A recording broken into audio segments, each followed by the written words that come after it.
Hey, what's up, guys? In this video, I'm going to be talking about relieving burden off of your dominant hand. It sounds like a rather specific thing, but I, think it's very useful and interesting, so hopefully it'll be helpful. So the idea here is I'm taking it as a given that, say, you're a right-hander, you'd be doing a lot of things with your right hand, moving a lot of faces and doing a lot of turns with your right hand. And the idea is to delegate some of the work that you normally do with your right hand to your left hand so that you don't have to do so much work with your dominant hand, hence the relieve the burden idea. So I'm going to be talking about two finger tricks to kind of, get the load off of your right hand. The first one is lefty U2, like this, and the second one is index pull like this. This is similar to the one-handed technique used in the Japanese turning style. So two techniques, and both of these delegate moves you would normally do with your right hand to your left hand so that you can even out the workload and not do too much stuff with your right hand. For some people, it's not so much an issue, but for some other people, when I watch them solve, I really feel like they're overexerting their right hand and could really benefit if they gave some work to the left hand because most of the time your left hand's not doing that much. So it'd be nice if you could get your left hand more involved so that you're not so stressed out or overwhelmed with making moves with your right hand. So that's pretty much the idea. I'm going to be doing this tutorial from the perspective of a right-hander because that's what I am and that's what's convenient for me. For those of you that are naturally left-handed cubers, the lefty U2 I would talk about will be a righty U2. I'm not very good at this. The lefty U2 is my default U2, but if you're lefty, it'll be like this, and the finger pull will be like this. So just mirror whatever I do, and you'll be able to see the same thing as right-handers do. If you have any questions about that, also don't hesitate to ask me. But that's the gist of the video. These are just two ways to get your left hand more involved.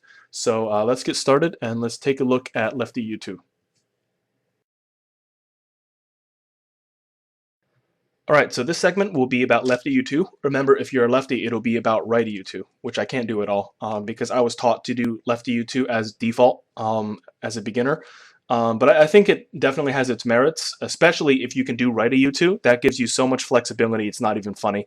So yeah, definitely if you're still interested in learning finger tricks, lefty U2, big recommendation.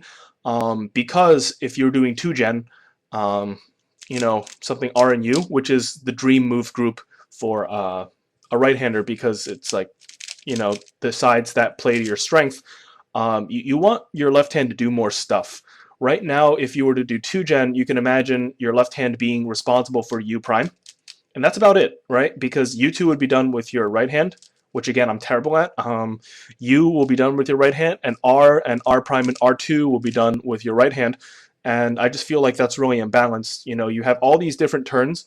Why not give your left hand a little bit more to do, right? So that's why I believe that lefty U2 is definitely has a lot of merit because you can really take the stress off your right hand if you delegate U2 to your other hand. The left hand feels really lonely when it looks really lonely when people do 2-gen because they're only using it for one turn where they can use it for other stuff. So yeah, definitely in 2-gen sequences, in the long run, I think lefty U2 is very strong because it gives you more of a balance. So let's try some algorithms that will kind of show this. Uh, so this is the R perm, and these two switch, and these two switch, and so this one begins with R prime U2, R U2. So I'm going to try to do it right-handed. I'm not good. Awkward. I don't actually know how people do this without their left hand, but it's so easy with your left hand. You just do that. So R prime U2, R U2, no regrip. So this whole algorithm looks like that. And I feel like it's much more balanced, and if you were to just do everything with your right hand, it'd just be totally stressful in the beginning. And also this R perm right here, which people normally do RUD, I believe. You can also do this. It has, I think, 3 lefty U2s in it, but if you can do it, totally viable R perm. And also this OLL, it's called Pi, lefty U2.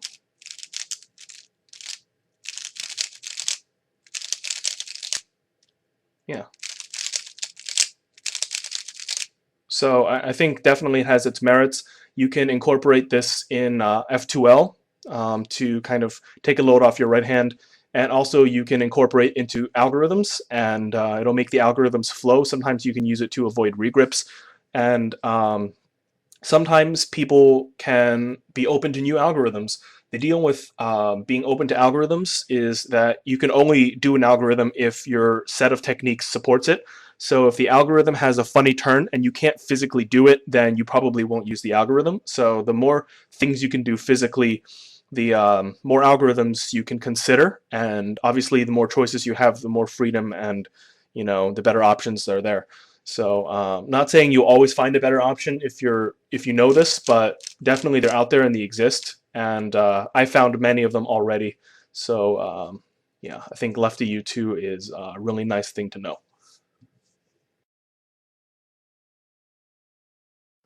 All right, so this is the weird one. I'm doing U like this. It's actually not weird from a one-handed perspective because that's an actual legitimate way to do U if you're doing one-handed. It's called Japanese style, or it's part of the Japanese style, and it's flick-based as opposed to push-based like this.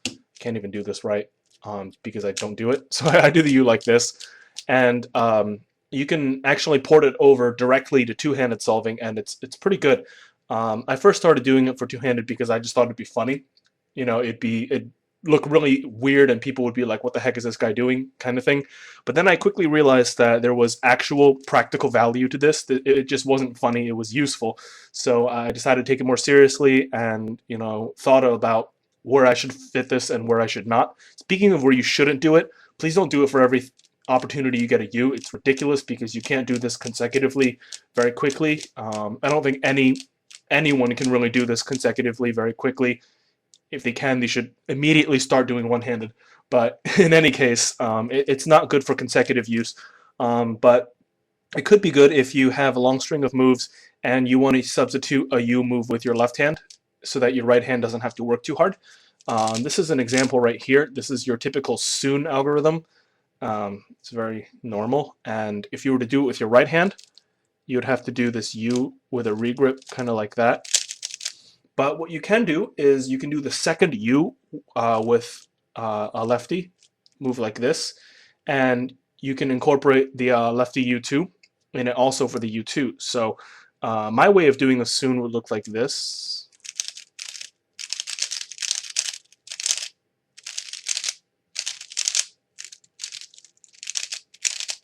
So it's very quick because you involve both your hands to do something rather than one. Of course, there are other ways to do the U. I've seen people push like this or something. I don't think that's very effective personally, though it can get really fast for other people. I personally don't use it. But I mean, that's just another way to kind of move out of the traditional way to do things and to make yourself more comfortable. My way is to make yourself more comfortable is to use the left hand when you can do it more. And so that's why I do the Soon like that. And this move also works for the F perm. You can see I did that in the F perm. This is the F perm. Obviously, it's based on the T perm. So, and the T perm is very busy. And this is the point where I do my turn. My right hand's down here and can't really do a U, so I do that to finish it.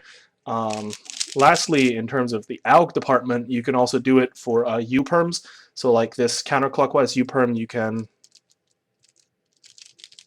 do this.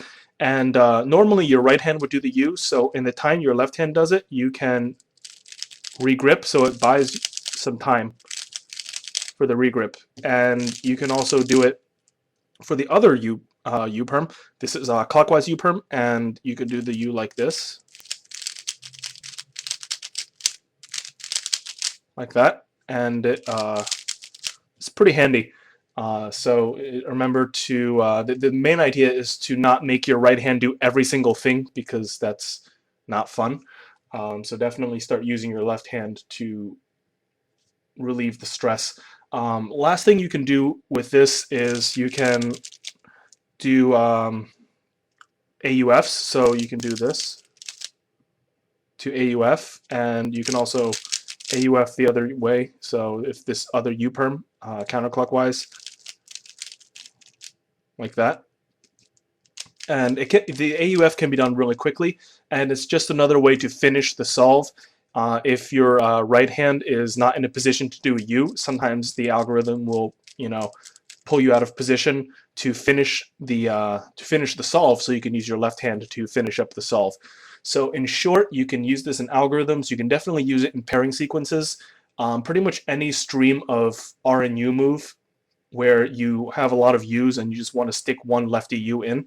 Very useful, highly recommend it. And of course, if you already do one-handed and you already use this technique, which is actually quite probable because this is one of the more popular ways to do U one-handed, you probably already know this, and it probably won't take long to incorporate it into your solving, but I highly suggest it for certain algorithms. Of course, you can find your own applications to this. Just remember to pick and choose which spot to do it in so you don't look silly or feel silly because you do the sequence slowly.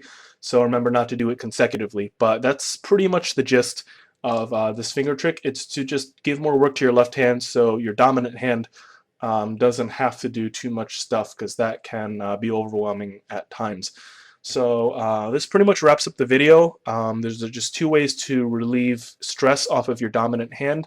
There are definitely other ways, but I think these two ways are the most practical because the lefty U2 is the same technique as the righty U2, so it's very digestible, and the lefty U is a one-handed technique that's already very popular. So both of these methods of moving the U layer with your left hand are already out there, so it's not like some like crazy trick that no one's ever seen before. So in that sense, I feel it's very digestible, and it's very easy to kind of see and accept as legitimate. So definitely, if you feel stressed out or if you're still learning technique, I highly recommend it, because remember, the more technique you know, the more options you have with algorithms.